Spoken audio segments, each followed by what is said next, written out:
banyak produk-produk kolagen yang beredar di pasaran yang digunakan tujuannya untuk anti-aging.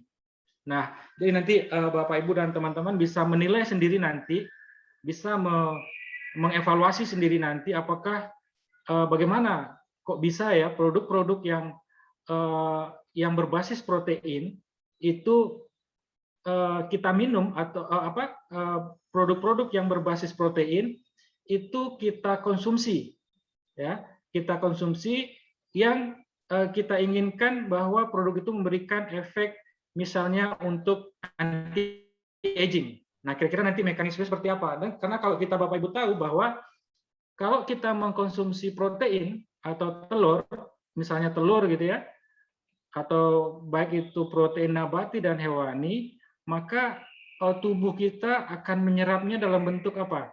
Dalam bentuk asam amino ya. Jadi dalam kondisi normal itu menyerap dalam bentuk asam amino ya. Nah, nanti kita akan lihat ya. Dan kami yakin juga rekan-rekan semua ini udah ini ya paham dengan metabolisme protein ya. Karena ini kaitannya juga nanti terkait dengan struktur protein. Nah, ini beberapa hal yang akan kita pelajari nanti, akan kita diskusikan, yaitu terutama tentang kolagen ya. Jadi kolagen ya, apa itu nanti kolagen? Bagaimana strukturnya, hierarki struktur kolagen itu nantinya. Ya. Nah ini ya outline yang akan kami sampaikan, yang akan kita diskusikan bersama-sama pada sore hari ini. Ya. Nah ini sekilas saja bahwa kami yakin bahwa rekan-rekan semua sudah mengetahui bahwa protein itu sangat-sangat penting bagi kesehatan kita ya, bagi tubuh ya. Kalau tubuh kita kekurangan protein, maka banyak sekali efek yang terjadi di tubuh kita. Ya, banyak sekali fungsi-fungsi yang organ atau banyak sekali fungsi-fungsi metabolisme baik itu katabolisme maupun anabolisme yang terganggu ya. Kalau misalnya protein ini tidak lengkap ya.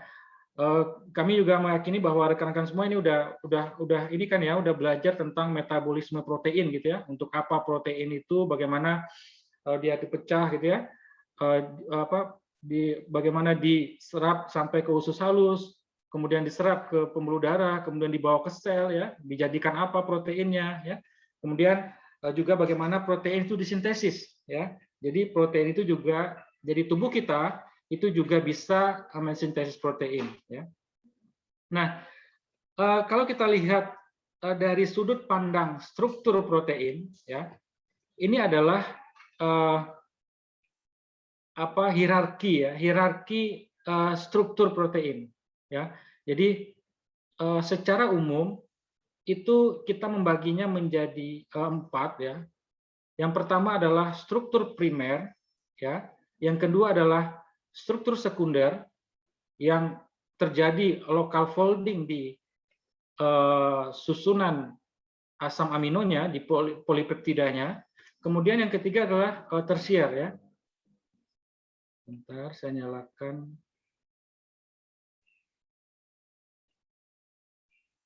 Fasilitas ini. Fasilitas ini nggak ada ya? Pulpen atau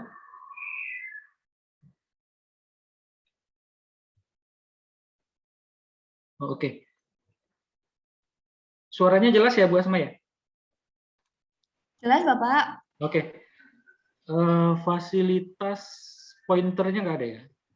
Pointer. Oke, saya gini aja ya. Ini adalah struktur, pertama adalah struktur primer ya. Yang kedua adalah struktur sekunder. Dan yang ketiga adalah tersier. Dan yang keempat adalah kuartener. Nah, ini adalah umumnya struktur protein yang ada di beberapa literatur ya.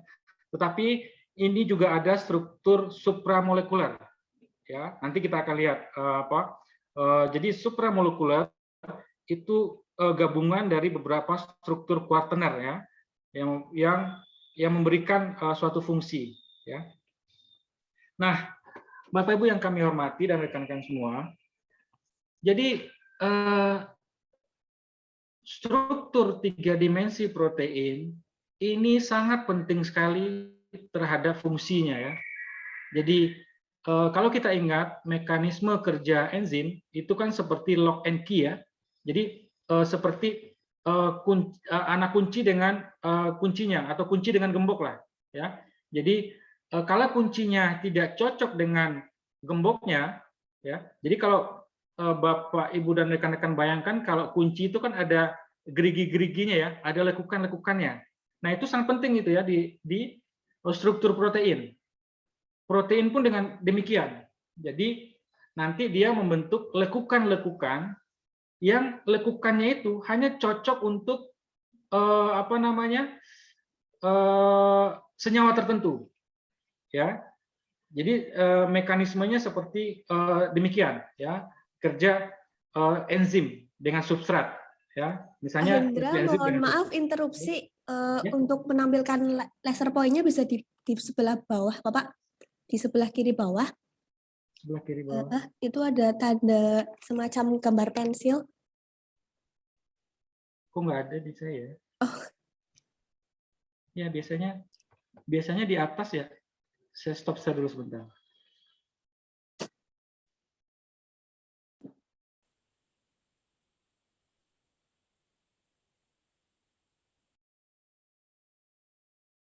Iya, biasanya ada itu ya. Iya Pak, sebenarnya di sebelah kiri bawah ada gambar laser pointnya seperti itu. Laser pointer. Iya deh, nggak ada nggak nemu ya. Atau mungkin bisa dicoba klik kanan Pak. Oh, coba ya. Tetap nggak bisa ya. Oh. Ya udah deh, langsung aja ya. Siap, Pak.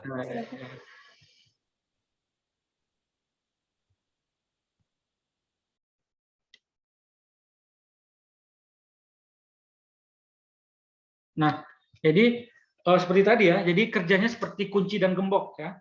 Dan lekukan pada kunci itu, jadi teman-teman bisa bayangkan ada lekukan ya. Nah, lekukan itu dibayangkan sebagai proteinnya ya.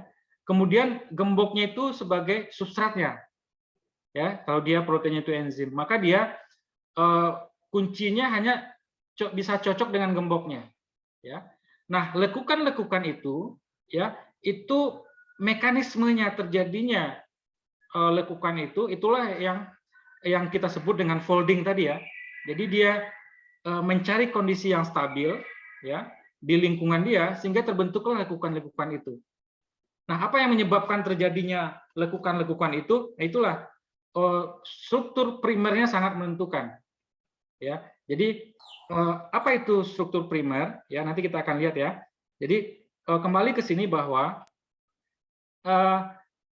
struktur tersier, kuartener, dan supramolekuler itulah yang umumnya memberikan fungsi, ya, fungsi terhadap protein itu.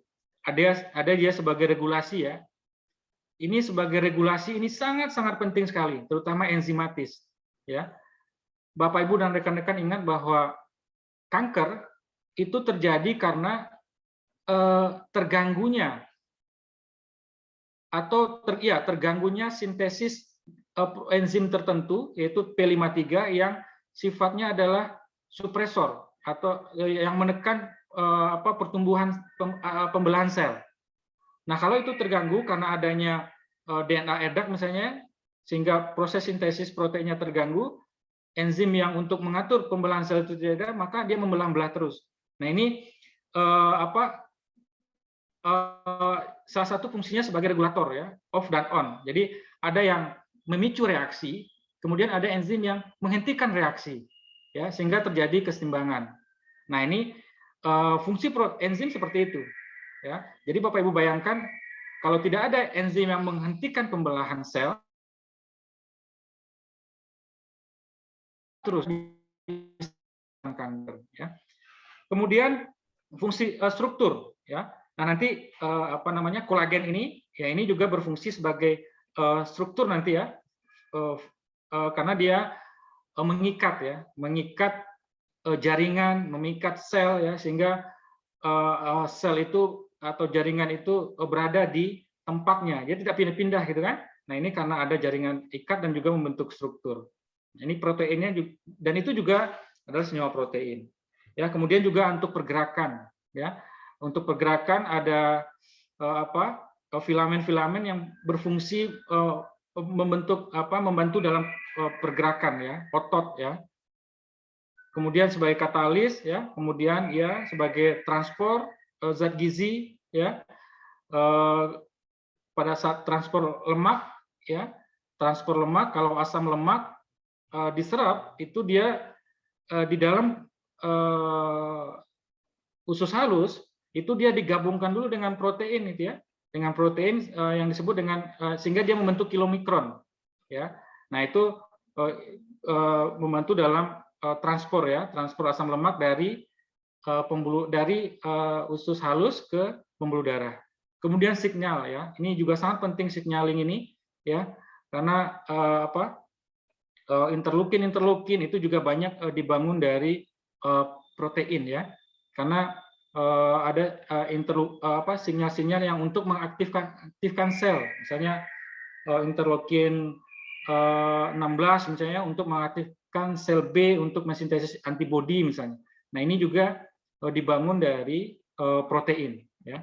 Jadi sangat-sangat penting sekali fungsi protein bagi kita. Nah kemudian kita konsen pada struktur, ya, karena yang akan kita diskusikan ini adalah struktur. Ini sangat menarik, ya, karena mempelajari struktur ini sekarang cukup menarik, ya, karena sudah banyak visualisasinya. Jadi secara in silico perkembangan protein ini juga sudah cukup cepat, ya, dibandingkan dengan laboratoriumnya, ya. Jadi struktur 3 dimensi dari protein itu sangat penting sekali, sangat menentukan fungsinya, ya. Dan itu sangat sulit ditentukan struktur 3 dimensinya, ya, Bapak Ibu, ya, karena untuk menentukan 3 dimensinya itu kita harus mengisolasi proteinnya, kemudian dipelajari dengan menggunakan NMR, kemudian difraksi sinar X, gitu, ya. Nah ini butuh biaya dan waktu yang cukup besar. Sehingga untuk protein-protein tertentu, ya, misalnya marker-marker penyakit itu nggak bisa diisolasi, itu jumlahnya sangat-sangat kecil sekali, padahal diketahui bahwa itu adalah protein target misalnya. Maka dipelajarinya secara in silico, gitu, ya. Nah ini juga berkembang ilmunya sekarang. Nah, saya ingin menyampaikan ke Bapak, Ibu, dan teman-teman. Yang pertama adalah struktur primer, ya. Jadi struktur primer itu Bapak Ibu bisa bayangkan ini, ya, apa namanya? Jadi struktur primer itu dibentuk dari asam amino, ya, asam amino melalui ikatan peptida, ya. Nah, struktur primer itu mengacu kepada urutan asam aminonya, ya. Jadi kita juga biasa menyebut dengan sequence, ya. Jadi misalnya asam aminonya glisin, alanin, valin, gitu, GAF, gitu, ya.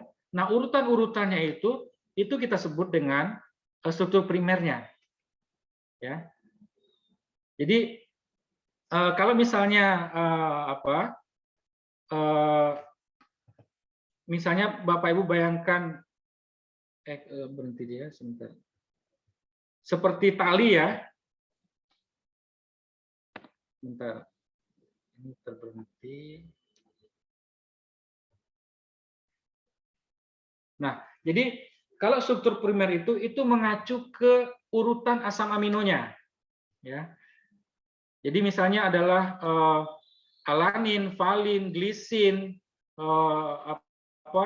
prolin, hidroksiprolin, ya, itu urutannya misalnya demikian, ya. Nah, ketika dia sudah berinteraksi, ya,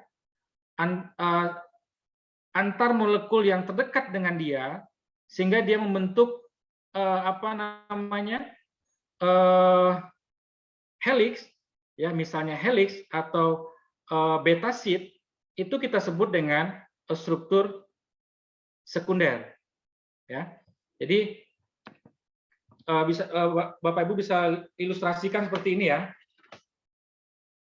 Apa video saya terlihat nggak, ya, Bu Asma?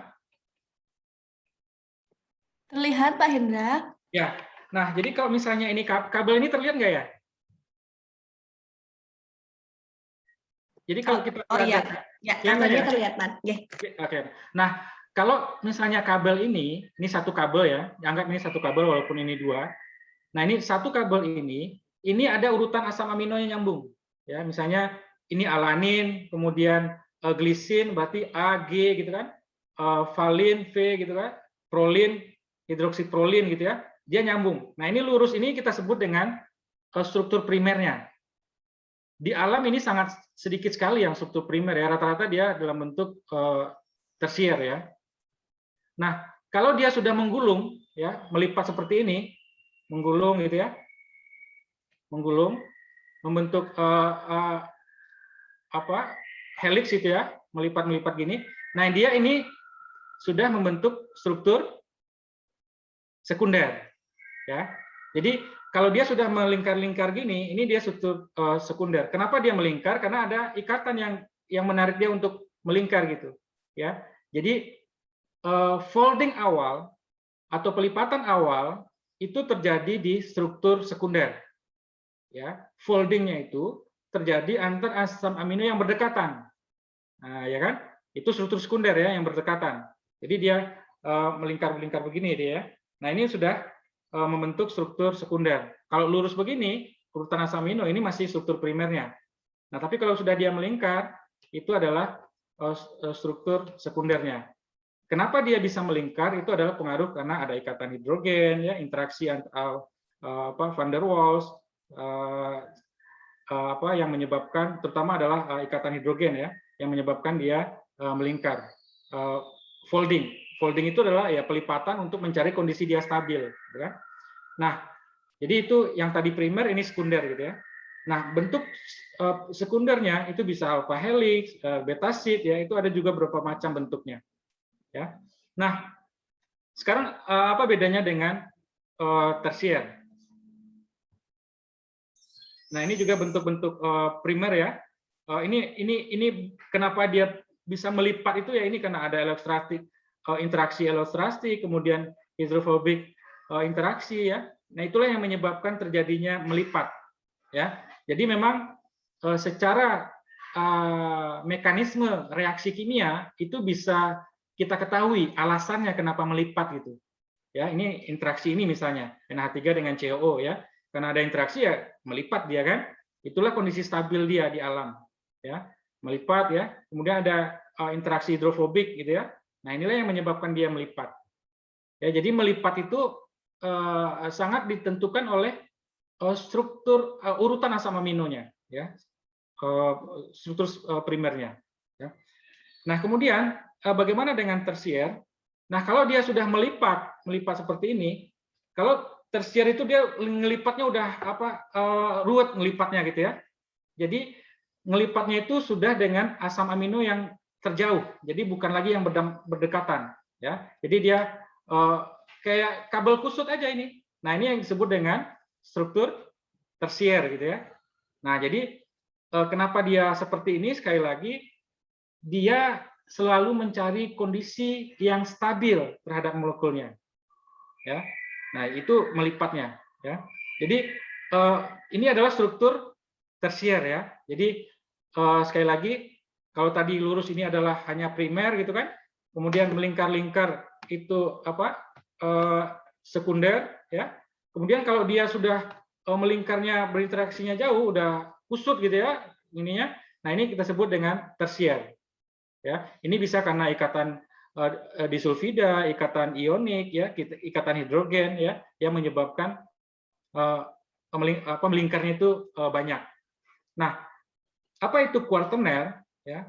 Kuartener kalau itu lingkaran yang banyak-banyak ini ya, ini misalnya satu ya, ini yang kedua, nah dia bergabung ya. Jadi tidak hanya satu polipeptida, ada dua polipeptida atau bisa lebih polipeptida yang bergabung jadi satu gitu.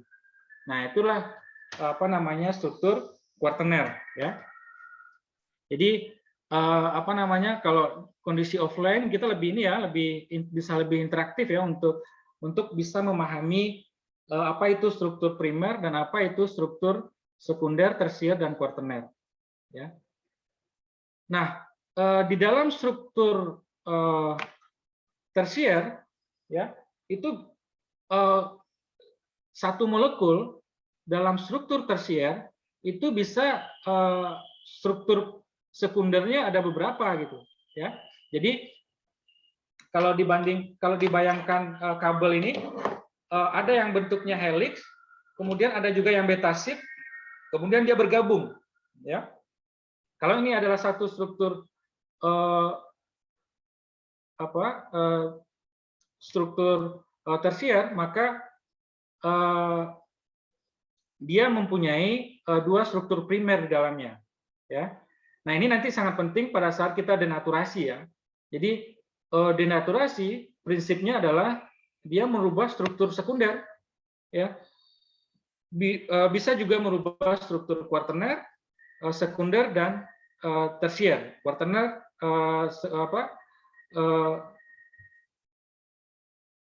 dan tersier ya. Kuartener, tersier dan sekunder itu bisa berubah. Tetapi struktur primernya itu tidak berubah. Nah, ini kalau denaturasi ya. Jadi kecuali kalau dia sudah terpotong terhidrolisis asam aminonya, nah itu beda lagi, bukan denaturasi lagi. Jadi kalau denaturasi dia struktur primernya masih lengkap ya. Jadi urutan asam aminonya lengkap, tapi kalau sudah dihidrolisis, di cutter ya, di cut gitu ya. Nah, itu sudah beda lagi ya, sudah rusak proteinnya.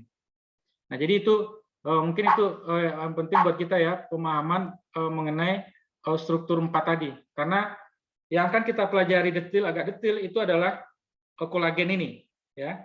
Jadi kolagen ini adalah triple helix.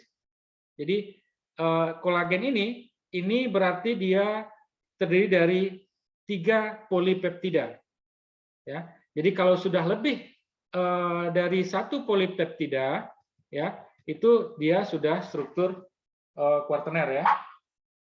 Kalau masih 1 dia bisa tersier ya. Nah, jadi itu Bapak Ibu dan teman-teman terkait dengan ini konsep dasar ya, bahwa konsep dasar itu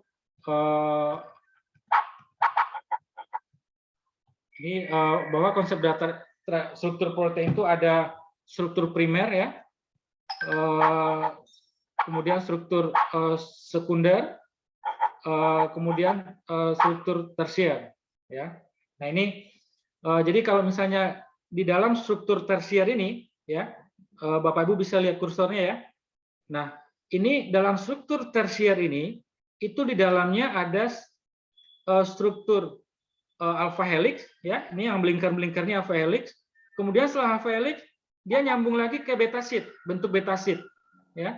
Kemudian dia nyambung lagi ke bentuk biasa ya. Asam amino urutan biasa ya. Nah, ini bisa juga bentuk-bentuk yang lain ya. Jadi di dalam struktur tersier itu ada beberapa macam struktur sekundernya ya. Ini ada alpha helix ya. Kadang kalau ini ada berapa nih beta sheet-nya? Ini ada 1, 2, 3, 4 banyak ya di sini ya. Dan helixnya ada 1 ya. Nah, ini model. Jadi kenapa dia bisa membentuk seperti ini, melipat-lipat ini? Ya, ini yang kita sebut dengan folding itu. Ya, ini karena memang dia mencari kondisi yang stabil ya, kondisi yang stabil untuk molekul dia sendiri ya. Kondisinya stabil pada kondisi tertentu, di lingkungan dia tertentu, bentuknya seperti inilah gitu. Dan bentuk ini ada maknanya ya Bapak Ibu ya, seperti lekukan-lekukan pada kunci itu sangat, inilah dia ya, lekukan-lekukan ini sangat menentukan aktivitasnya. Berubah saja lekukannya, maka dia bisa tidak berfungsi ya. Ini apalagi kalau berubah urutan asam aminonya. Jadi kalau struktur primernya berubah, artinya berubah asam aminonya, maka udah jelas itu fungsinya akan berubah. Akan jelas nanti lekukannya akan berubah. Yang menyebabkan fungsinya juga akan berubah, gitu ya. Oke. Jadi sekali lagi Bapak Ibu dan teman-teman harus memahami konsep terkait dengan struktur protein ini ya. Jadi gampangnya tadi kalau kabel itu lurus itu primer gitu kan, kemudian dia melingkar karena ada interaksi dengan asam amino yang terdekat sebelahnya, dia membentuk helix kemudian sheet gitu ya. Tetapi kalau sudah dia ruwet, kabelnya ruwet ya, itu dia sudah artinya dia berinteraksi dengan asam amino yang jauh gitu ya, yang menyebabkan ruwet itu karena asam amino misalnya pada kolagen itu ada 1000 asam amino, yang jangan kolagen misalnya ada apa protein globular misalnya gitu ya, yang ruwet bentuknya, itu terjadi karena adanya itu interaksi antara asam, kalau dia 100 asam aminonya, asam amino yang kedua itu bisa berinteraksi dengan asam amino yang ke 90 misalnya. Ya, jadi dia kan jadi melipat gitu ya. Nah, itu ya, itulah apa namanya? Prinsip dasar dari struktur protein ya. Baik. Ini saya lanjutkan ya, Bu Asma ya. Nah, berikutnya ini videonya saya stop lagi. Nah, jadi apa yang disebut denaturasi itu ya? Jadi denaturasi itu adalah unfolding ya, unfolding dari protein. Artinya lipatan proteinnya itu berubah atau terbuka. Ya, jadi kalau tadi dia kusut, ya kusutnya itu berkurang, gitu ya. Kusutnya berkurang. Itulah yang disebut dengan denaturasi. Ya, ini sangat berpengaruh terhadap penampakan fisik ya. Misalnya telur gitu ya, yang tadinya dipanaskan denaturasi ya, nah itu unfolding itu dia struktur proteinnya ya, itu berubah bentuk fisik proteinnya, dan itu sifat-sifat ini sangat penting dalam teknologi pangan ya. Jadi apa namanya, apa saja yang bisa menyebabkan terjadinya, apa yang menyebabkan terjadinya unfolding dari protein itu, salah satunya adalah karena putusnya ikatan atau rusaknya ikatan hidrogen, kemudian ikatan ionik dan jembatan disulfida. Ya, ini yang menyebabkan yang tadinya dia itu kusut itu karena ketarik gitu ya, kemudian nempel gitu kan. Nah, ini ikatannya dirusak, ya, sehingga dia menjadi tidak kusut lah, ya. Apa saja yang bisa merubah protein yang tadinya kusut menjadi tidak kusut, yaitu ada temperatur, ya, suhu, ya. Nah, itu bisa menyebabkan denaturasi proteinnya, ya, proteinnya menjadi rusak ya. Perlu diingat, denaturasi itu yang berubah adalah struktur sekunder dan tersiernya. Struktur primernya tidak berubah ya. Jadi urutan asam aminonya tetap ya. Jadi kalau alanin, valin, glisin ya, itu dari ujung sampai akhir tetap urutannya ya. Tetapi bentuknya berubah. Nah, ya kan? Karena kalau sudah berbicara sekunder dan tersier itu sudah melihat ke bentuk ya. Nah, kalau bentuknya berubah seperti tadi, dia tidak gerigi-gerigi kunci pada protein tadi berubah, maka fungsinya juga akan terganggu ya, malah nggak akan berfungsi, malah nanti bisa menyebabkan penyakit gitu ya. Nah, ini yang begitu spesifiknya tubuh kita dalam mensintesis protein. Ya, kalau Bapak Ibu ingat mekanisme sintesis protein kan ingat ya, itu berawal dari DNA ya, pengkodean dari gen ya. Jadi kode gen ya, DNA kemudian RNA itu outputnya adalah protein, dan proteinnya kalau dia regulator itu adalah ya enzim ya, yang bisa meng-on meng-off-kan ya. Jadi ya mengatur mekanisme di tubuh kita tanpa kita sadari, tubuh kita ini bekerja ya, bekerja dengan detailnya ya.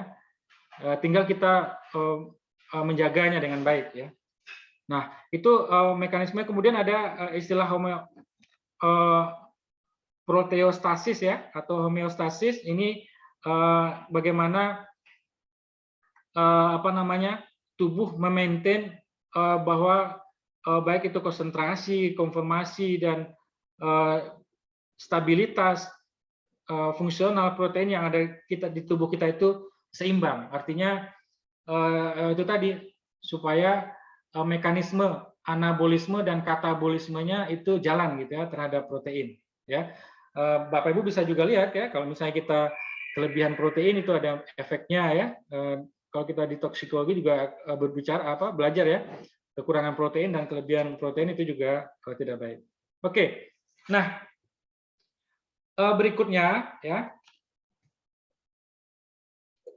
Jadi kita sudah mengetahui prinsip-prinsip struktur dari protein ya.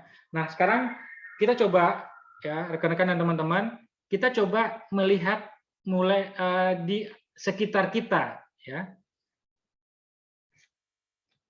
Nih, ini daging apa ini ya? Ini urat ya, tendon atau daging sapi ya. Jadi kalau yang ini yang di pinset ini adalah serat daging sapi ya. Kemudian ini ada tendon ya, yang B ini ya. Nah, urat ya. Ini disusun oleh protein ya. Nah, nanti kita akan lihat bagaimana sih susunan molekuler dari tendon ini. Ya, bagaimana susunan molekuler dari tendon ini? Karena kita akan bedah ya, akan kita lihat hierarki dari tendon ini sampai ke molekulnya. Ya, ini sangat penting ya. Jadi kalau orang gizi ketika melihat tendon ini atau ini jangan melihat hanya sekedar tendon, tapi pandang sampai ke dalam, sampai ke tingkat molekuler. Nah, ya kan? Nah, ini juga cara-cara berpikir kita ini juga sangat penting ya untuk memperkuat pemahaman kita terhadap yang ada di alam, terutama yang berbasis protein gitu ya. Nah, tendon ini biasa kalau Bapak Ibu ini tendonnya ya. Nah, ini kan, ini tendon sapi kalau ini ya. Dan biasa kita pakai buat apa? Untuk bakso urat ya. Nah, ini kan kalau bakso kan ada bakso urat ya. Nah, uratnya itu dari tendon itu ya, yang tadi kalau daging sapi biasanya ya. Kemudian tendon itu ternyata disusun oleh kolagen nanti. Ya, nanti kita lihat bagaimana susunan tendon itu ke tingkat molekuler ya. Dan kolagen itu ternyata itu bisa kita buat menjadi gelatin ya. Nah, ini pemanfaatan gelatin juga banyak ya. Dan riset-riset gelatin juga cukup banyak ya. Nah, ini jadi poinnya di sini adalah mungkin perlu digunakan cara pandang ini ya. Jadi ketika Bapak Ibu dan rekan-rekan melihat bakso misalnya atau daging urat misalnya, maka coba dipandang dia sampai ke tingkat molekuler, ngebayanginnya gitu ya. Jadi ini untuk melatih pemahaman kita juga terhadap apa yang kita pelajari gitu. Jadi kalau makan bakso ya jangan sekedar makan bakso gitu ya. Jadi coba juga ngebayangin ke tingkat molekuler. Nah, kalau orang metabolisme ngebayanginnya itu nanti kalau sudah digigit gimana, kemudian nanti di lambung seperti apa proteinnya. Kalau protein kemudian di usus halus seperti apa, kemudian nanti diserapnya dalam bentuk apa gitu kan. Karena kalau kita makan kan umumnya adalah campuran dari zat gizi. Jarang kita makan yang single ya, single compound jarang ya. Jadi begitu uniknya tubuh kita dalam menerima itu semua ya, zat gizi makro dan mikro ya. Nah, ini saya kira cara pandang ini juga sangat penting ya dalam kita meningkatkan pemahaman kita terhadap zat gizi ya. Nah, kalau misalnya daging tadi, tendon tadi itu kita bedah sampai ke dalam, itu dia ternyata terdiri dari bagian luarnya itu kita sebut dengan epitenon ya.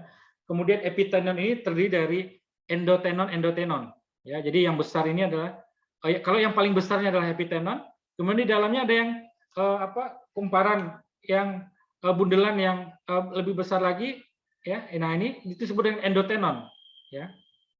Nah, satu epitenon kalau di sini terdiri dari berapa endotenon nih? 1 2 3 4 5 6 7 gitu ya. Jadi satu epitenon itu terdiri dari 7 endotenon kalau di sini, gambar sini. Nah, satu endotenon itu dia tersusun lagi dari ada bundelan tersiernya ya. Kemudian bagian kecilnya lagi itu adalah bundelan fiber sekundernya. Kemudian yang lebih kecil lagi adalah bundelan fiber primernya. Nah, ya kan? Jadi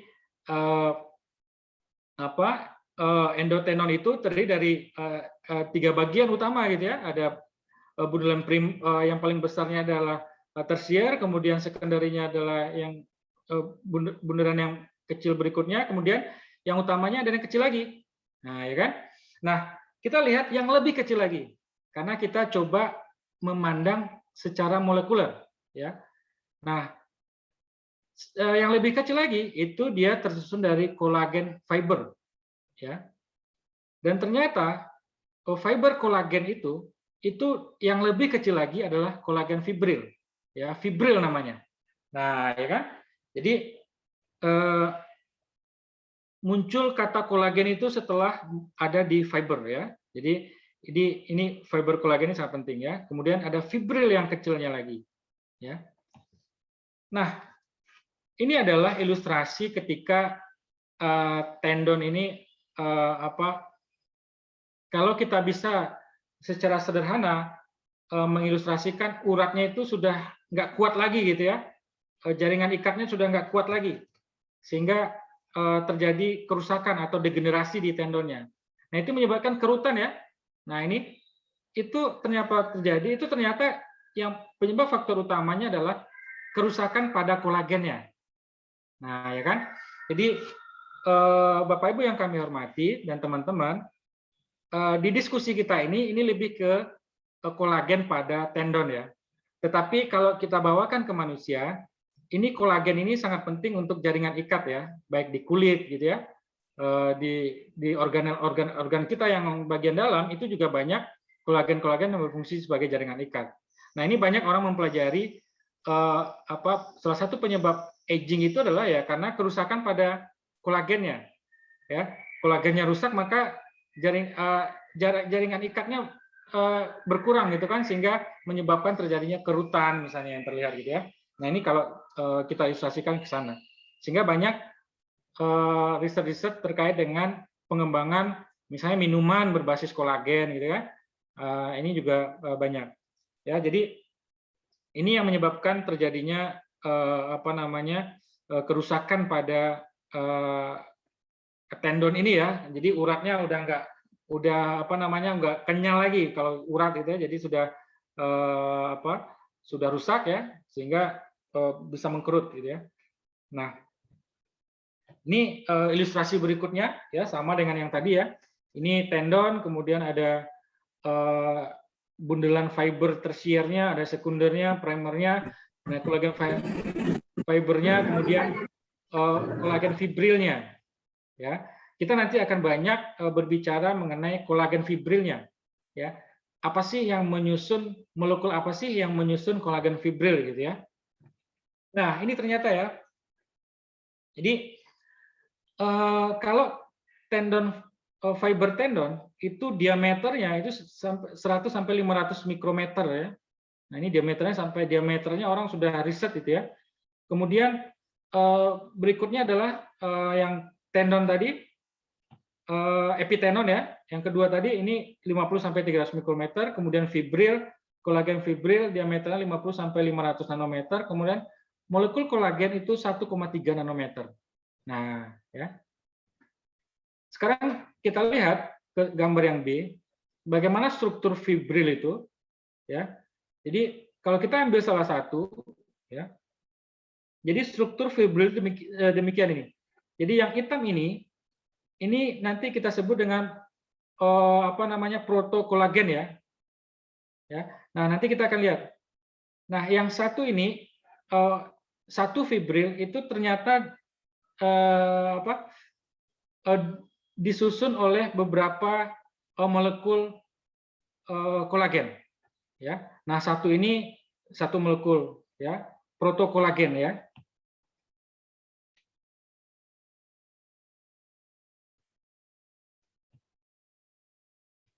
Nah, ya, satu panjang ini kalau kita lihat kembali ke sini, ya, ke fibril, ya. Jadi fibril itu terdiri dari beberapa protokolagen, ya, tropokolagen.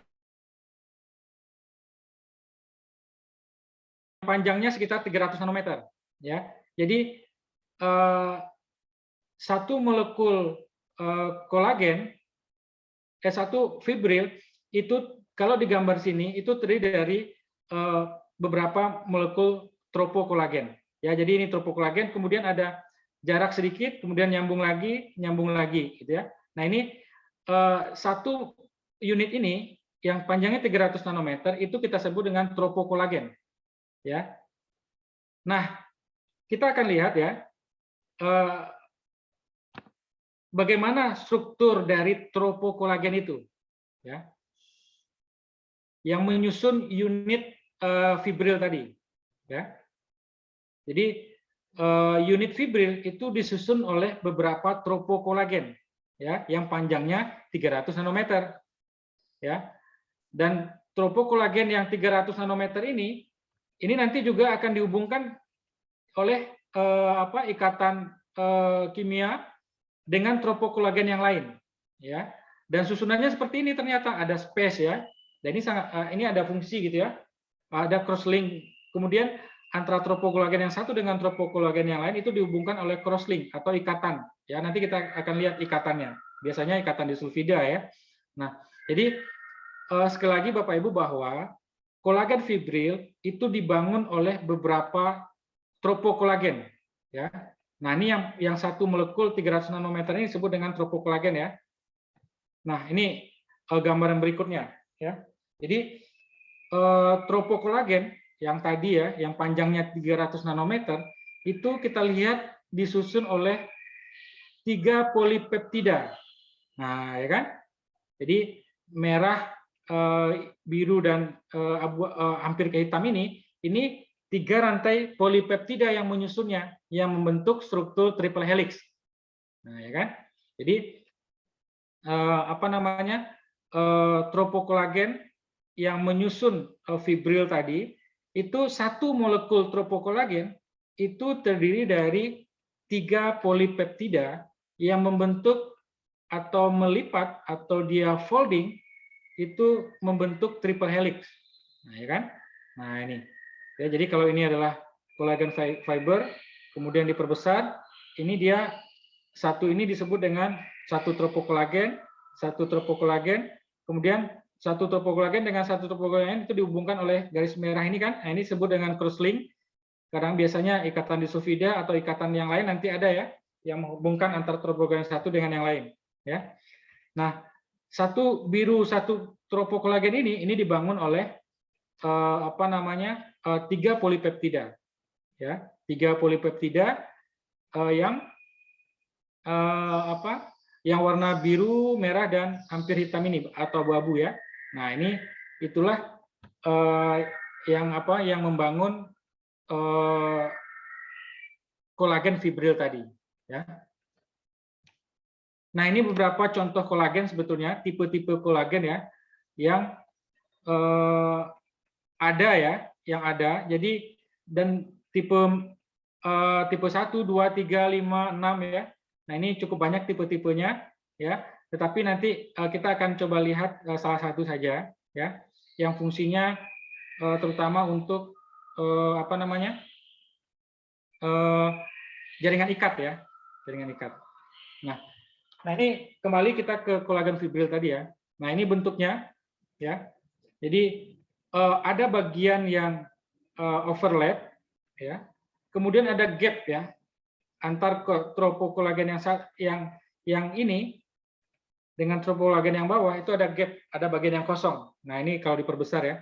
Nah, ini punya fungsi, ya, yang punya fungsi sehingga dia tidak tidak terlalu kaku, ya.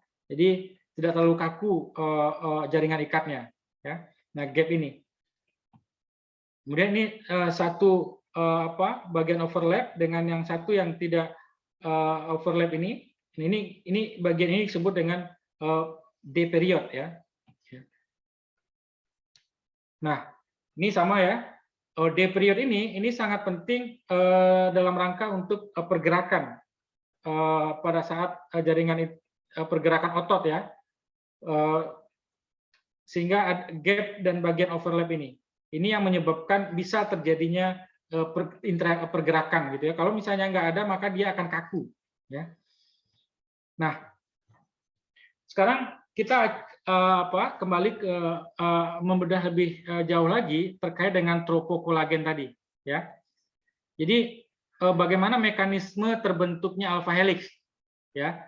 Jadi mekanisme terbentuknya tropokolagen itu disintesis oleh sel kita ya.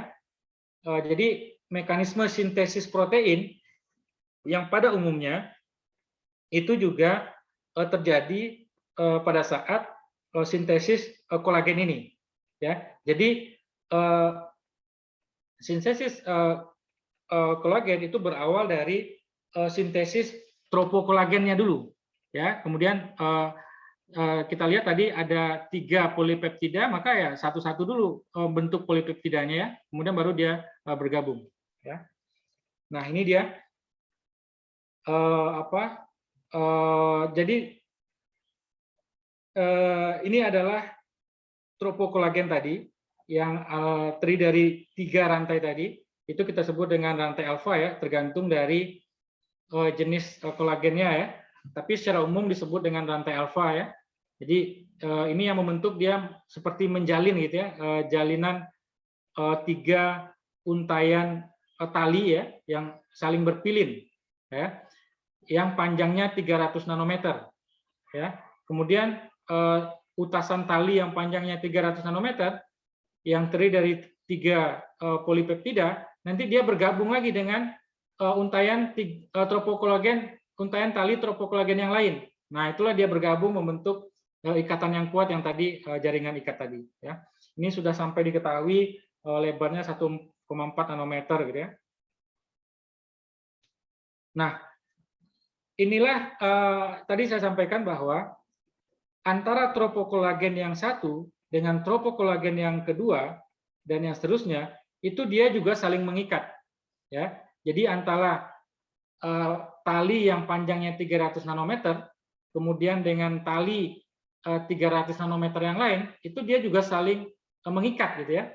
Nah, apa yang mengikatnya itu ya ini ya, ada reaksi antara membentuk ikatan ya, ikatan DNA ini ya, antara lisin dengan lisin gitu ya.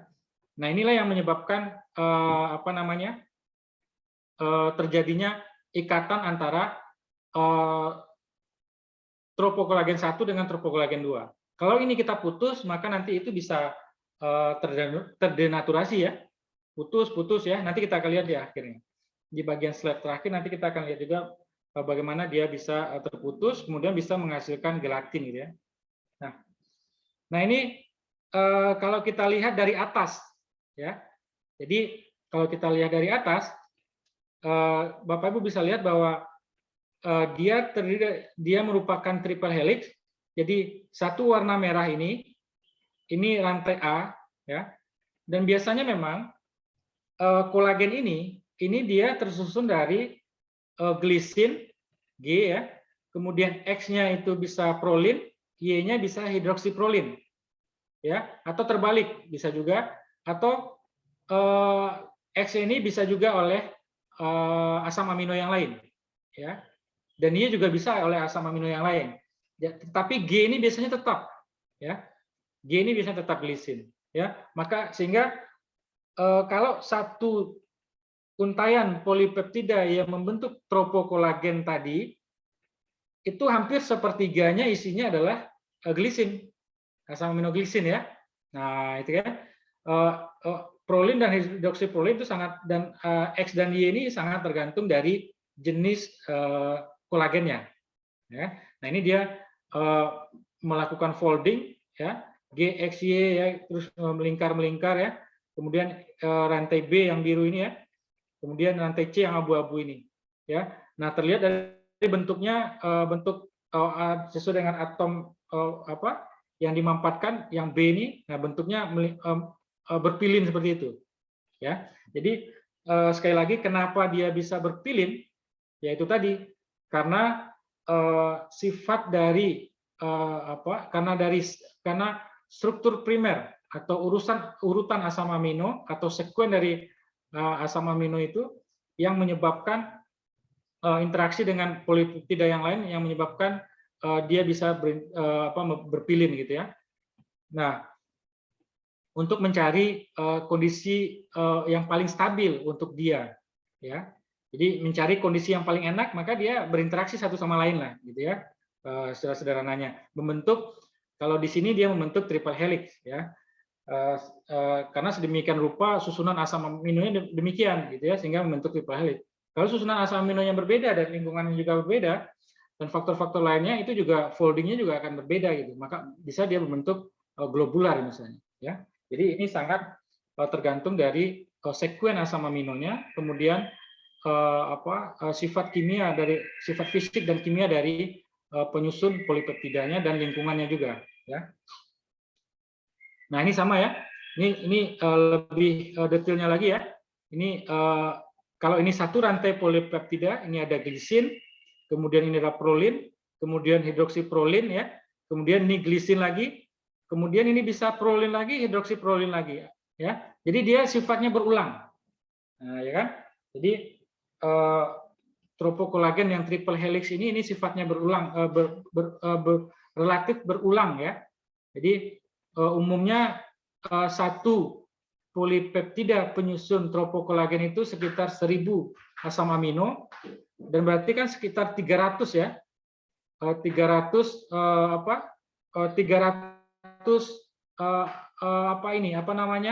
GLI-XY ini sekitar 300 penyusun GLI-XY ya.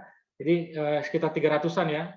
Nah, itulah yang menyebabkan terjadinya mekanisme berpilinnya ya. Jadi mekanisme keteraturan berpilinnya itu juga sangat tergantung dari XY-nya. Jadi keterulangan glisin, prolin dan hidroksiprolin ini juga nggak merata dia ya. Berikutnya glisin, kemudian ini bisa asam amino yang lain, kemudian ini diganti hidroksiprolin gitu. Nah, nanti foldingnya juga akan berbeda ya. Nah, ini crosslink ya yang menghubungkan antara tropokolagen 1 dengan tropokolagen yang lain ya. Nah, ini jadi kita bisa lihat ya apa namanya mekanisme berpilinnya ya. Kalau dari jadi ada kalau jari tangan kita ya yang kanan itu ya, model berpilinnya ke kanan gitu ya pakai tangan, ini yang ke kiri yang ke atas gitu ya. Nah, ini model kita mempelajari cara pilinannya, cara foldingnya ya. Nah, ini bentuk kalau dia model triple collagen helixnya yang GLI-Pro-Pro-nya, kalau ini GLI-Pro-Pro dia ya. Jadi bisa juga glisin, prolin, dan jumlahnya N ini berulang. Jadi yang berulang itu adalah 3 asam amino ini. Nah, mekanisme pilinnya seperti ini. Ya. Jadi kalau nanti glisin, prolin, dan hidroksiprolin, kemudian N-nya ini 300 misalnya, ya, nah itu lipatannya beda lagi tuh. Nah, ya kan?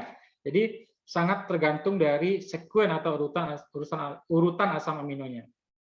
Nah, ini ya. Ini mekanisme interaksinya ya.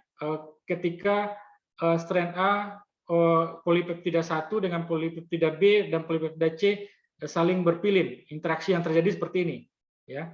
Jadi memang dia bisa berinteraksi ya secara kimia, itu bisa dijelaskan gitu ya, dan dia mencari seperti ini ada positif dan negatif ya. Kalau ada positif dan negatif dia akan bertemu gitu, akan berdekatan gitu, saling tarik menarik dan berdekatan. Itulah yang menyebabkan terjadinya pilinan itu, folding itu ya.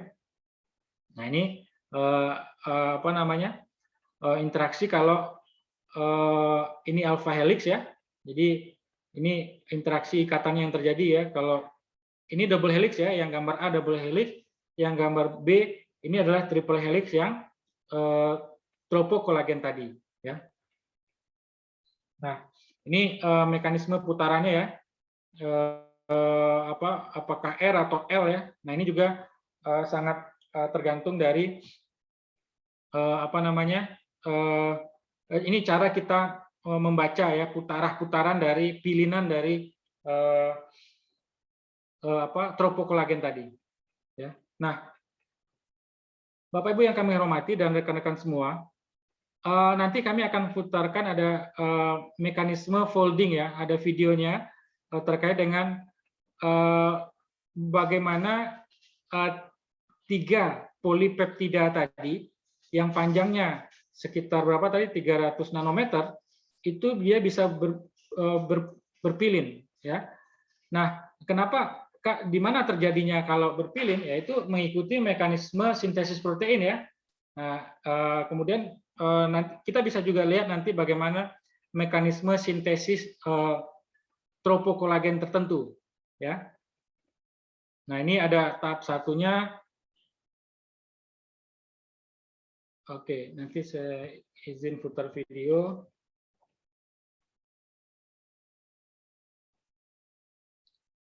Ini saya stop share. Bu Asma masih monitor ya? Masih hadir, Pak. Oh, hadir ya, ya, ya. Nah, ini udah sampai udah mau maghrib ya? Udah 5:30 ya. Oke, ntar lagi ya. Ya, Pak, monggo. Ya. Ini mantap, ini kuliahnya bisa sampai apa? Sore dari pagi tadi Bu Asma ya?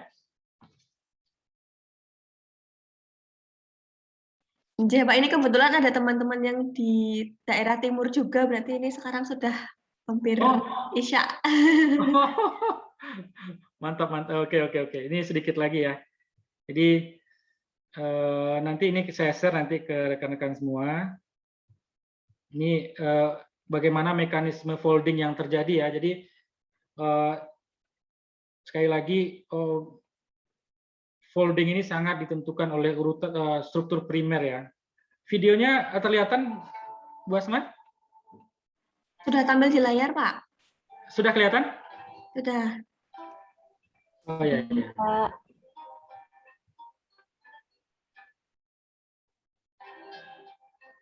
Nah, ini yang pertama ya, polipeptida yang pertama. Ini biasanya kita sebut bagian kepala ya, yang awal ini bagian ekor ya. Nah, helix ini bagian helix. Ini telo 1A, 1B, 2, 3, 4 ini nanti ini terlihat di mekanisme sintesis kolagennya. Nah, ini yang kedua, yang ketiga gitu ya.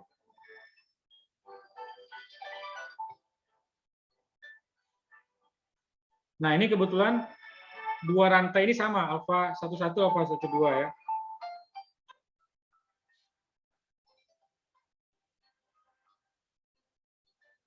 Nah, ini berawal dari kepalanya dulu nempel ya. Jadi supaya bagian polipeptidanya itu berdekatan nanti. Ya, karena kalau berjauhan, dia nggak akan bisa interaksi kan.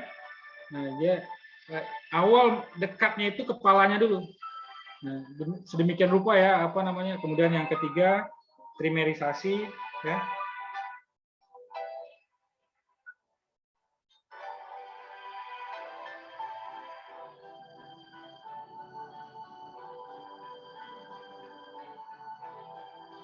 Kemudian interchain disulfida bonding ya, ikatan disulfidanya. Nah, ini mulai melintirnya mulai di sini nanti ya. Nah, ya. Ini kebetulan alfa 1 dan alfa 12-nya sama rantainya. Ya. Nah, jadi dia saling berdekatan dulu. Awal berdekatannya itu adalah kepalanya dulu ya.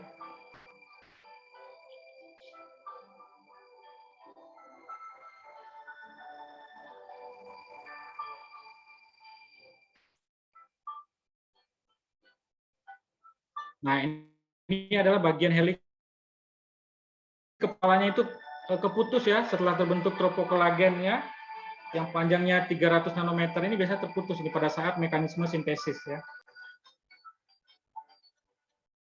Nah, ini foldingnya ya, tahapan folding pembentukan triple helixnya. Saya kira demikian ya.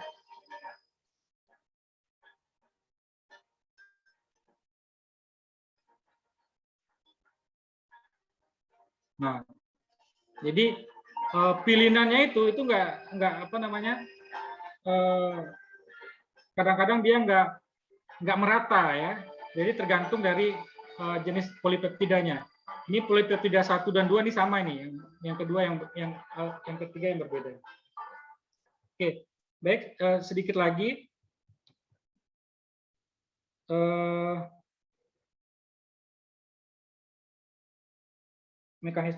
Mekanisme folding dari triple helix ya.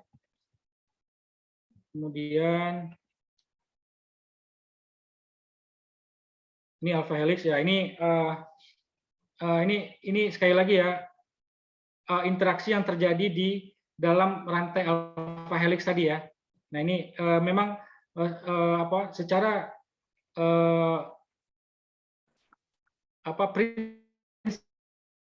reaksi kimia itu memang sangat bisa dijelaskan gitu ya. Tetapi memang luar biasanya tubuh kita ini ya DNA atau gen yang mengkodekan sehingga menghasilkan protein yang seperti ini yang sungguh luar biasa ya. Jadi apabila gen kita rusak atau DNA kita rusak, makanya akan sangat terganggu ya. Nah ini alpha helix yang arah kiri ya. Ini kiri kanan tadi udah ya. Nah satu lagi ya Bapak Ibu. Jadi tadi sudah kami sampaikan bahwa perkembangan in silico di bidang proteomik itu juga sudah sangat berkembang dengan pesat ya. Karena apalagi di masa-masa pandemi ini rekan-rekan kita bekerja di lab itu sudah di lab basah itu nggak bisa ya, sehingga banyak juga riset-riset yang mengarah ke lab kering, kadang disebutnya lab kering gitu ya, secara in silico ya. Nah kami juga melakukan riset-riset terkait ini ya, terutama untuk melihat struktur 3 dimensi, kemudian epitop dan simulasi kalau dia direaksikan dengan enzim protease gitu ya, jenis-jenis enzim protease. Nah ini Bapak Ibu bisa atau rekan-rekan bisa connect ke protein data bank ya, protein data bank ya. Ini bisa diklik di sini, nanti dimasukkan kolagen misalnya. Apa yang akan kita lihat ya, sebetulnya ini sangat bisa kita simulasikan ya. Nah ini kita bisa lihat dalam bentuk kalau online ini kita bisa gerak-gerakkan ya, satu tropokolagen itu bisa kita gerak-gerakkan. Nah ini dia tadi, jadi ada bagian yang ada bagian yang overlapnya ya, ini bagian overlapnya gitu ya, dari struktur kolagennya ya. Kemudian kalau kita lihat lagi, ini alpha 1, ini yang biru ini adalah alpha 21 ya, ini 1 ini adalah jenis kolagen 1 ya, 2 ini ya kode jenis rantai alfanya ya. Nah ini alpha 1 sama ya. Nah ini kalau kita lihat secara detail, jadi pilinannya itu nggak seindah yang nggak seteratur yang kita bayangkan gitu ya. Ternyata begini ya pilinannya. Kalau untuk yang kolagen yang kodenya 3HQV ini. Jadi Bapak Ibu dan teman-teman tinggal masukin aja kode ini ke protein data bank, itu sangat sudah bisa terlihat ya. Dan kita bisa lihat sekuensnya. Nah ini kan, ini kode sekuensnya.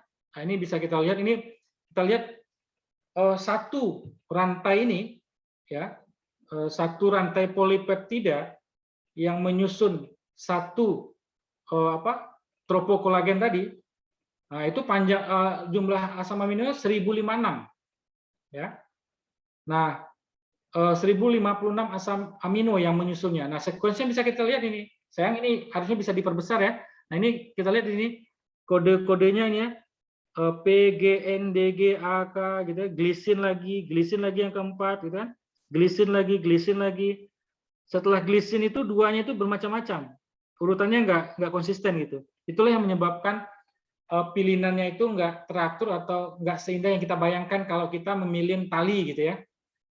Nah, itu yang menyebabkan karena struktur primernya tadi, urutan asam amino atau sekuensnya itu sangat menentukan bentuk struktur 3 dimensinya. Ya, karena foldingnya akan, cara melipatnya, cara menata dirinya itu akan berbeda. Ya, jadi sekali lagi pemahaman mengenai struktur primer, tersier dan kuartalnya sangat penting ya. Nah ini polipeptida 1 ada 1000 ya, 56 residu ya. Kemudian polipeptida kedua ada 1028. Nah, ya kan? Dia kan nggak sama panjangnya. Nah, ini kan. Jadi nggak kalau di realnya dilihat ini nggak, ya itu nggak seindah kalau kita memilih tali gitu ya. Nah, ternyata dia modelnya pilinannya seperti itu. Nah, ini juga sama ya, 1056 tadi 1028 ya. Jadi panjangnya nggak sama, satu untaian tropokolagen itu panjangnya nggak sama. Ya, nah ini sederhana ya, apa namanya, gelatin ini juga sangat banyak dimanfaatkan di pangan ya. Jadi sederhana, teknologi pangannya macam-macam, nanti Bapak Ibu bisa lihat ya. Tetapi prinsipnya adalah bagaimana mendenaturasi si protein kolagen tadi. Ya, jadi sekali lagi Bapak Ibu, denaturasi itu yang berubah adalah struktur sekunder dan tersiernya, sementara primernya nggak berubah. Nah, ya kan? Jadi urutan asam aminonya nggak berubah gitu. Kecuali kalau sudah dihidrolisis kita potong-potong ya iya berubah dia ya. Jadi kalau kita kasih enzim protease ya, kalau prinsipnya makanan ya, kalau kita makan protein maka yang diserapkan asam amino ya, karena ada protease di usus halus kita ya. Ada tripsin, kemotripsin gitu ya, yang memotong-motong ya. Ada aminopeptidase, ada apa lagi yang bisa memotong sehingga menjadi polipeptida yang panjang jadi pendek sehingga menjadi asam amino, dan itulah yang diserap. Kalau yang diserapnya dalam bentuk ada yang asam amino kita yang enzimatis kita yang tidak sempurna, enzim pencernaan kita, enzim protease kita tidak sempurna sehingga ada polipeptida besar, yaitu yang awal reaksi alergi ya, yang dulu pernah kita bahas ya. Tapi secara idealnya adalah protein itu diserap dalam bentuk asam amino. Nah, ya kan? Jadi ini mekanisme ini denaturasi ya, sehingga bisa terbentuk gelatin. Nah, baik Bapak Ibu dan teman-teman, demikian mungkin yang dapat saya sampaikan pada kesempatan sore hari dan sudah malam hari di Indonesia Timur ya. Dan kami mohon maaf ini jadwalnya sore ya. Jadi kami serahkan selanjutnya ke Bu Asma apabila memang ada yang perlu didiskusikan dan memang masih ada waktu untuk diskusi, kita diskusikan. Dan mungkin bisa juga nanti kalau memang waktunya sudah malam, silakan nanti ditulis saja pertanyaan atau hal-hal yang ingin dikomentarin. Nanti Bu Asma bisa kirimkan ke saya. Nanti saya akan jawab, Bu Asma. Saya akan jawab tertulis gitu. Kalau misalnya belum bisa jawab nanti kalau misalnya belum puas dengan pertanyaan jawaban saya tertulis, nanti bagi penanya nanti bisa telepon saya juga nggak apa-apa. Ya. Demikian Bu Asma terkait dengan presentasi mengenai struktur protein. Ya, jadi salah satu poin dan pesan yang ingin kami titipkan ke teman-teman yang hadir di sini adalah jadi kalau memandang bakso atau memandang roti itu jangan hanya sekedar memandang rotinya saja. Jadi pakai mata Superman gitu kan, pandang ke sampai molekulernya. Nah, ya kan? Jadi ini salah satu cara pandang kita untuk memahami makanan itu dari sisi molekuler ya. Baik, demikian Bu Asma, terima kasih. Billahi taufiq wal hidayah, mohon maaf apabila ada kekurangan dan kesalahan. Terima kasih. Wabillahi taufiq wal hidayah. Assalamualaikum warahmatullahi wabarakatuh. Waalaikumsalam. Waalaikumsalam warahmatullahi wabarakatuh. Terima kasih banyak Bapak. Terima kasih Bapak Hendra atas paparannya yang begitu menarik dan bermanfaat. Sebetulnya ini memang waktunya hanya sampai 17.40 Pak. Cuman ini ada pertanyaan satu nih Pak. Oh, satu. Dari Mbak Stevine. Izin bertanya Bapak mengenai minuman kolagen yang sekarang ini banyak dijual di pasaran. Apakah itu efektif atau tidak Bapak? Iya. Ya, jadi ini ya. Saya dulu hampir ya mau mengerjakan riset terkait dengan pengembangan minuman fungsional berbasis kolagen ini. Waktu itu, jadi gini, secara normal maka kalau kita mengkonsumsi kolagen, ya, itu apa yang terjadi di dalam? Halo? Nah, kalau dalam kondisi normal, itu yang akan terjadi adalah tropokolagen tadi atau polipeptida, satu polipeptida itu akan terhidrolisis oleh protease yang ada di pencernaan kita. Kalau hidrolisisnya sempurna, itu maka semua akan diserap dalam bentuk asam amino, ya, akan diserap dalam bentuk asam amino, ya. Maka kalau sudah asam amino ya sama aja kan, kita mengkonsumsi kolagen dengan mengkonsumsi telur, ya, itu yang diserap sama-sama serap asam amino walaupun asam aminonya berbeda, ya. Nah, kenapa kenapa minuman kolagen ini bisa memberikan ada hipotesis, ya, ada hipotesis dan riset itu ternyata, ya, kalau kita mengkonsumsi minuman kolagen ini, mekanisme yang terjadi adalah itu yang diserap oleh usus halus kita itu dalam bentuk peptida, ya, peptida pendek, ya.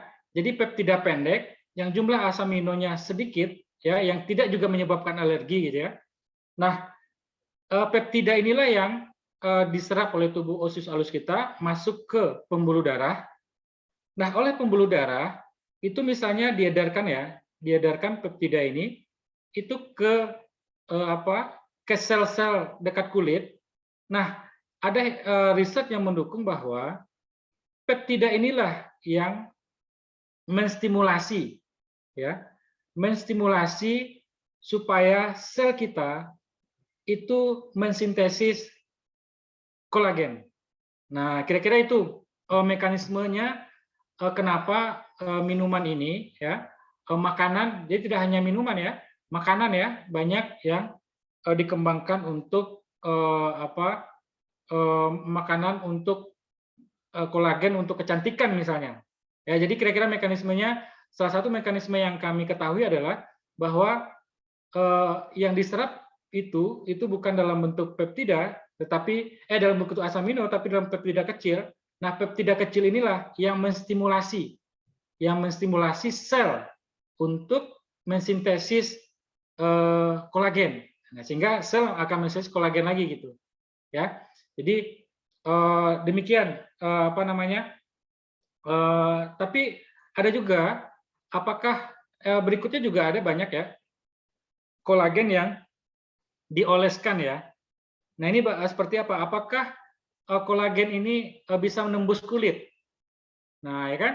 Jadi ini juga perlu kita lihat, ya, spek dari kolagennya, karena kolagen ini makromolekul, ya. Jadi kalau menurut kami agak sulit, dia bisa menembus pori-pori sel kulit, kemudian dia bisa menstimulasi sel untuk mensintesis kolagen, gitu, ya. Sejauh ini yang kami ketahui, kalau untuk mengkonsumsi itu memang masih ada argumentasi itu bisa berfungsi. Mungkin demikian, Bu Asma. Baik, mungkin untuk teman-teman yang lain, apakah masih ada yang ingin ditanyakan lagi? Asma, aku izin bertanya boleh? Ya, Masih ada waktu nggak? Monggo, Mbak Iya. Zahra. Iya, Pak. Terima kasih Pak Hendra, pemaparannya sangat menarik. Saya mau menanyakan, untuk tadi kan sempat dibahas untuk topikal kolagen, ya Pak, karena sekarang memang banyak banget produk-produk yang ngeklaim tentang kolagen itu sendiri. Nah, yang mau saya tanyakan, kalau sekarang juga banyak dikembangkan yang produk polipeptida itu masih sama nggak ya Pak? Maksudnya sama mekanisme yang tadi Bapak jelasin, untuk kalau yang dioleskan ke kulit gitu, sama kolagen. Kalau kolagen tadi kan kemungkinan strukturnya kan agak sulit untuk menembus kulit, tapi kalau produk yang kayak polipeptida atau sekarang banyak peptide itu yang bisa diolesin untuk kulit. Nah, itu apakah sudah ada evidence base-nya untuk emang benar bisa berefek untuk menstimulasi kolagen seperti itu? Terima kasih, Pak. Ada yang udah pakai kolagen nggak? Tidak, Bapak. Belum pernah, Pak. Saya Belum pernah pernah. nyoba minumannya sih, Pak. Kalau Minuman, ya? minuman, itu dia ngeklaimnya hydrolyzed kolagen, itu sama yang Bapak jelasin tadi, sama nggak ya? Nah, itu apa maksudnya hydrolyzed kolagen? Berarti sudah terhidrolyze. Terpotong. Iya. Jadi sejalan dengan apa yang tadi saya sampaikan, bahwa kalau dia terhidrolisis, yang tadi panjangnya 300 nanometer, itu kan dia terpotong menjadi misalnya 200 nanometer atau sekian nanometer gitu, X nanometer gitu ya, dengan jumlah protein tertentu, itulah yang bisa diserap gitu, Bu. Masuk ke dalam pembuluh darah, itulah yang menstimulasi sel untuk memproduksi kolagen. Nah, itu masih mungkin ya. Nah, cuman yang kulit, ini saya juga lihat data ini, ukuran molekul kolagen itu 5.000 sampai 9.000 Dalton. Substansi yang dapat menembus kulit itu kira-kira berat molekulnya di bawah 2.000 Dalton. Nah, jadi kalau dia ukurannya di bawah 2.000 Dalton, ini kemungkinan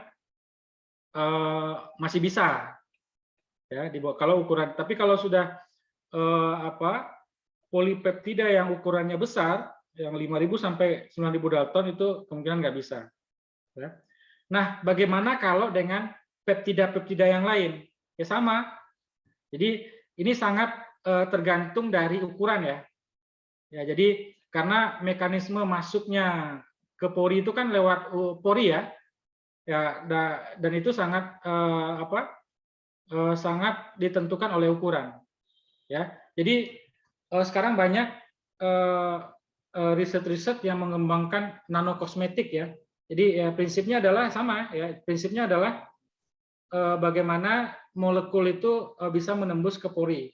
Jadi nggak hanya peptida, banyak senyawa-senyawa aktif yang dikembangkan untuk bisa bisa menembus kulit yang ujung-ujungnya nanti ya untuk skincare ya. Serum misalnya ya.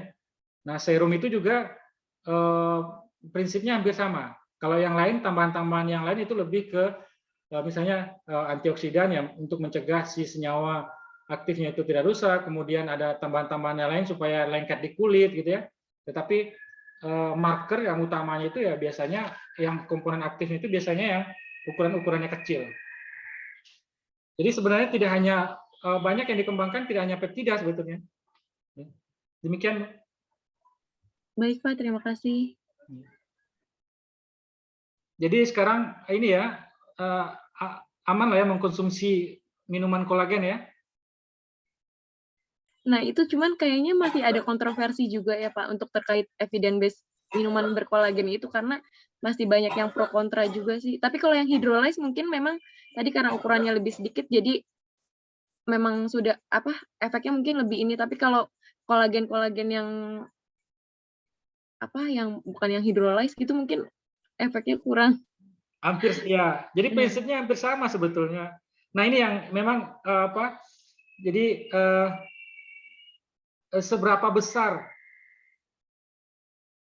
atau seberapa banyak peptida yang dihasilkan dan peptida mana yang aktif dan yang sampai yang terbentuk di permukaan dinding sel usus halus kita dan seberapa banyak yang bisa masuk ke pembuluh darah gitu. Nah, itu ya. Dan yang jelas sebenarnya ini udah agak ini ya tapi ini masing-masing pendapat ya. Seyogyanya yang diserap oleh tubuh itu asam amino gitu, bukan peptida. Ya, jadi kalaupun nanti yaitu kolagen ini itu tadi pro dan kontranya itu adalah kalau misalnya saja kita minum kolagen, enzim kita bekerja dengan baik ya semuanya akan dipotong jadi asam amino gitu kan. Belum tentu ada peptida yang dihasilkan. Nah, ini yang memang tingkat bioavailabilitasnya ini juga sangat perlu dipelajari ya. Nah, ini memang waktu itu memang kami akan berencana riset ini ya, tapi memang waktu itu nggak jadi ya dengan rekan di Taiwan waktu itu memang nggak jadi. Cuman nggak apa-apa. Ini menarik sebetulnya karena ini ya yang berkaitan dengan kecantikan ini bisnis besar ya, karena itu akan dicari orang itu ya, kecantikan maupun ketampanan ya. Yang terkait dengan itu akan dicari orang itu nilai jualnya besar gitu, omsetnya besar ya. Jadi tapi jangan salah, biaya riset untuk itu juga nggak sederhana ya, karena untuk mendapatkan izin edar sebagai produk kosmetik itu nggak gampang ya. Jadi oleh Badan POM itu cukup lumayan ya persyaratan-persyaratannya, karena menyangkut dengan keselamatan juga. Ya, jadi itu. Jadi apa namanya, ini rekan-rekan bisa update juga ya tentang kolagen ini, bioavailabilitasnya, kemudian mekanisme selulernya seperti apa. Ini juga menarik untuk diriset sebetulnya. Demikian Bu Asma. Oke, baik Pak Hendra, mohon maaf karena waktunya sudah terbatas. Ya. Mungkin bisa kita akhiri sekarang ya Pak. Ya. Alhamdulillah luar biasa sekali. Kami mohon terima kasih sebanyak-banyaknya kepada Pak Hendra ya Pak atas materi yang sudah diberikan. Mudah-mudahan kita dapat bertemu kembali ya Pak di kesempatan yang lainnya. Amin. Terima kasih juga untuk semua teman-temanku tersayang dari Magi 2021 yang masih bersemangat. Bismillah ya teman-teman, ini mudah-mudahan perjalanan kita dalam menuntut ilmu senantiasa diberi kemudahan dan mendapat berkah dari Allah Subhanahu wa Ta'ala. Saya selaku moderator juga mewakili Mbak Zahra dan Mbak Santi selaku koordinator mata kuliah gizi molekuler memohon maaf karena masih terdapat kekurangan selama pelaksanaan kuliah tamu ini. Kemudian untuk menutup acara, marilah kita menutup acara dengan berdoa sesuai dengan agama dan kepercayaan masing-masing. Berdoa dipersilahkan.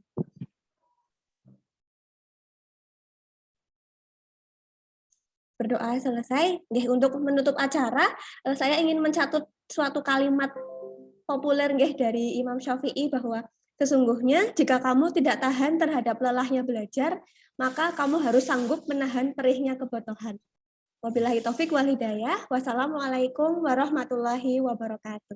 Waalaikumsalam. Waalaikumsalam warahmatullahi Terima wabarakatuh. kasih Pak Bu Hendra. Asma dan teman-teman. Terima kasih Pak Hendra atas Terima waktunya. kasih Pak Hendra. Terima kasih banyak Pak Hendra. Terima kasih. Izin live ya. Assalamualaikum.